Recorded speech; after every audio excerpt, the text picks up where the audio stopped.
I know we're in the habitat landscape use section, but I'm really going to give a kind of broad overview of Ohio's trumpeter swan reintroduction and current population status, and then touch on some of the results of our recent participation in movement ecology study of the interior population of trumpeter swans. So first I'll talk about the reintroduction and the population status, and then the migration study. So just to give you all a little bit of orientation, we're out here in Wyoming, and Ohio is here kind of on the eastern end of the interior population of the trumpeter swans. And so just a brief history of trumpeter swans in Ohio. In the early 1700s, they were extirpated, so fairly early on with European exploration and settlement. And so we all know about the story. By the 1930s, there were fewer than 100 trumpeter swans in the lower 48. And several Midwestern states started reintroducing trumpeter swans starting in the 1960s in Minnesota, and Ohio did their own reintroduction starting in the mid-1990s. They achieved the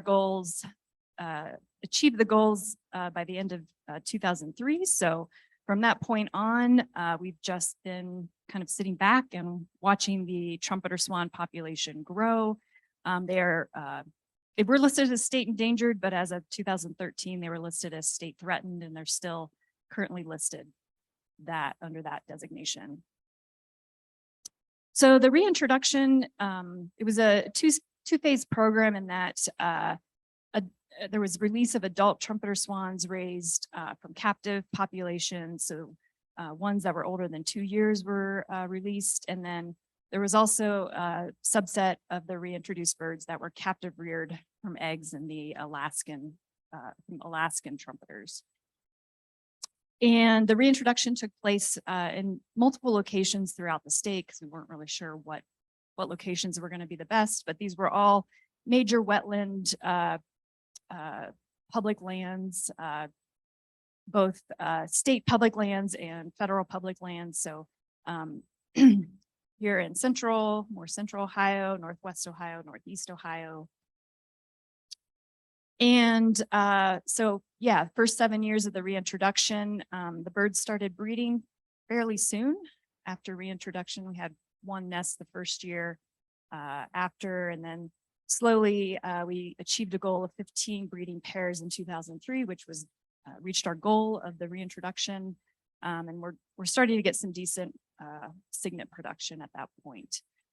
So we were pretty much hands off at that point. No more new introductions. But over time, the last 25 or so years, we've seen pretty consistent increases, except for a short period right here. I'll talk about that a little more in a bit.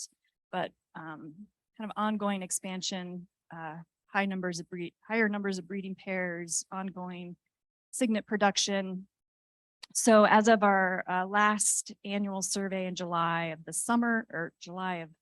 this year, we counted 247 cygnets, 129 breeding pairs, and also 339 non-breeding adults.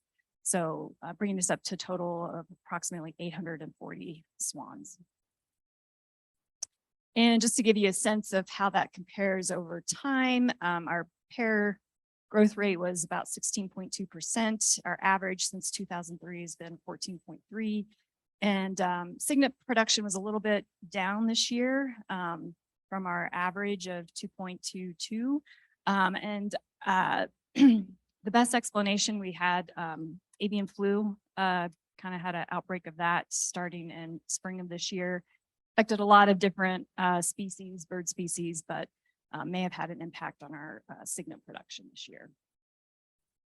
So even though we haven't been doing additional introductions of swans in the population, still there has been important management actions that have been taken that have definitely contributed to the ongoing increase in the population. So some of those keys have certainly been wetland management and restoration.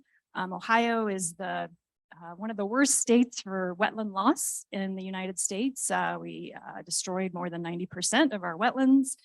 And there's a lot of effort to continually work towards wetland management and restoration. So since the reintroduction, there have been over 3,500 acres restored on private land, and additional 1,000 acres of additional or restored public state lands added.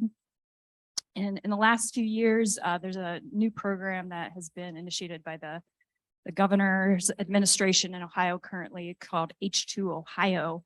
And the program is targeted at creating or restoring and protecting wetlands for helping to mitigate some of the toxic algal blooms that we have in Lake Erie and some of our other inland waters. But that definitely increasing our wetlands through that program as well. And then the other type of management is control of invasive species. So control of invasive plant species, we've spent over $100,000 for control of Phragmites and flowering rush. We've introduced biocontrol for purple loosestrife. And then perhaps last but not least, we've also initiated mute swan control. So we had some issues with our mute swan populations growing. Those had been introduced back in the early 1900s in the state and had become feral and started, the population was growing, and we're experiencing some competition with those trumpeter swans. So we had a pretty aggressive mute swan control campaign, and that has definitely, or most likely, contributed to that ongoing expansion of trumpeter swans in the recent years.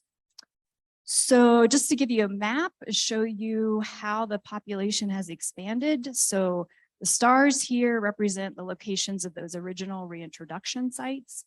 And for the most part, the darker areas represent areas of higher densities of breeding trumpeter swans.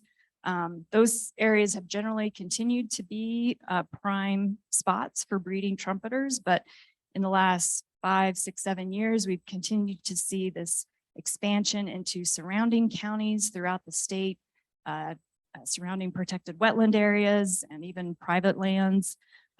So we're now, we have 88 counties in Ohio. We have well over 20 breeding trumpeters in 20 different counties. So, so that's been exciting to see.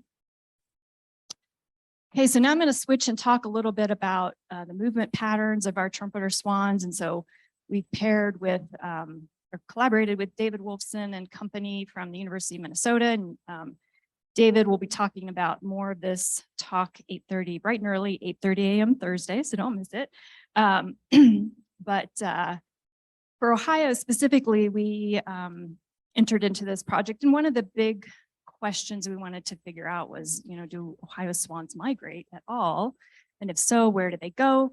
And secondly, how do Ohio swans use the landscape in Ohio? And today I'm really going to focus on this question more and just touch on this as we're still gathering data and learning about that. So we were able to deploy 20 of the Ornatella GPS GSM collars, and we were able to spread those throughout some of the different key areas in the state and tried to do it fairly equitably.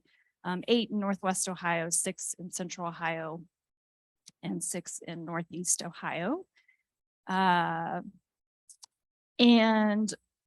on, I'm not going to talk too much about the project as a whole, but the first major winter, Minnesota birds, about half of those migrated south, pretty extensive migrations. But when you look at the rest of the birds that were collared throughout the Midwest, Wisconsin saw these migrations, but then as you got into Michigan and Ohio, you saw very little migration during the winter. And David has created these graphs looking at a comparison of the extent of the migration and then the latitude of where the birds were originally captured. And this sort of trend holds where as the more further south the birds were captured, the less likely they are to migrate very far. So that trend has continued throughout the last these last 2 winters. Okay, so now I'm going to focus in more, just talk about Ohio. So in Ohio, we didn't really see a lot of movement. So this this map shows, this is from January of this past winter, January 2022. You can see most of our birds really stayed pretty close to home. So not a lot of migration. And for the most part, they stayed within 25 miles or 45 kilometers of their original capture location. And it seems like there may be some trends, some small differences between areas, but still a lot of variation. And this is with any outliers removed, as I'll talk at the very end about some dispersers. But for the most part, all stayed pretty close to home. And it seems like that any time that there is some more extensive movement, it is correlated with it being winter. So again, not a lot of difference between the breeding season or fall, but once winter hits and we have some below freezing temperatures, we get some migration, short distance migrations. So one of the areas, Central Ohio, where we've seen the most movement during the winter is Central Ohio. So these were generally where you see the dots right there. Those were pretty close to their original capture locations. But in the winter, we start to see foraging out. This area is pretty flat, mostly these complexes, about a 10 to 15,000 acre wetland area concentrated here, but is pretty much surrounded by agriculture, similar to the as the English countryside too. So it seemed to be making use of that. But one thing that was really interesting with this particular area is that during the winter, particularly this past winter, we had about 2 or 3 weeks of below freezing temperatures. A lot of these birds pretty much made a beeline to this one particular area in Central Ohio. And zooming in, that was a quarry, which was pretty well protected. It's private land, but a lot of birds and other wintering waterfowl were hanging out there. It was an ice-free area with relatively good proximity to surrounding agricultural areas. So the interesting thing about this is it has been sold for development, but apparently there are some issues with the septic and the sewage that it may not be suitable for development. So I've kind of alerted some of our other staff at the Division of Wildlife, kind of planting some seeds that maybe we need to think about purchasing this if possible, because I think it could be a really important wintering area for this particular group of swans in Central Ohio. The other thing, I don't really have a good slide to show, but some of these birds are also spending some time on farm ponds and smaller private ponds that have been created. If it's not ag, it's rural residential properties. So they are definitely making use of those types of places to spend time during the winter and the non-breeding season. Okay, so I'm just going to end to talk about some of those outlier birds, so some of the ones that did disperse. So this bird here, 7M, is a female non-breeder captured in Northeast Ohio, right in here. But she did make a relatively long dispersal this past year, over 100 miles, and into Northwest Pennsylvania.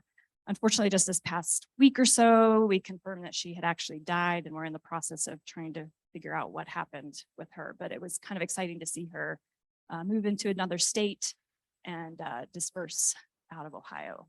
And then we have had a couple of long distance dispersals here in the last several months as well. We had one who was a breeder when we captured her, but she took off and went all the way up into Southwest Ontario here this late spring and summer. She just came back online. She went offline for a few months, just came offline or came back online, and she's here down in Southwest Ontario hanging out for the moment. And we'll see if she heads further south as winter gets a little bit harsher. And then 6M right here was a non-breeder who kind of followed 7M at first into Pennsylvania, but then took off for northern Minnesota and Not sure. She went offline a few months ago. Haven't heard any more out of her. So just curious as to, why these far dispersals, why to the northwest. I know part of the bigger study is looking at the genetic diversity of the population, wondering if there's any differences between birds that were linked to the Alaskan population, those that came from captive individuals, or are they just following other species, other migrating waterfowl? So lots of, like everyone's been ending with more questions to ask and investigate. So definitely some interesting things to think about. So overall, trumpeter swans, the reintroduction has gone really well in Ohio, and they seem to be doing well overall. They generally remain residential throughout the winter. They use these large wetland complexes as well as water-filled quarries and farm ponds in the landscape, even golf courses. But we still have some things to learn from long-distance dispersals.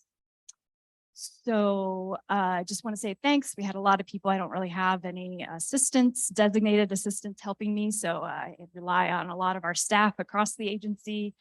Tiffany, wherever she went, she's back there.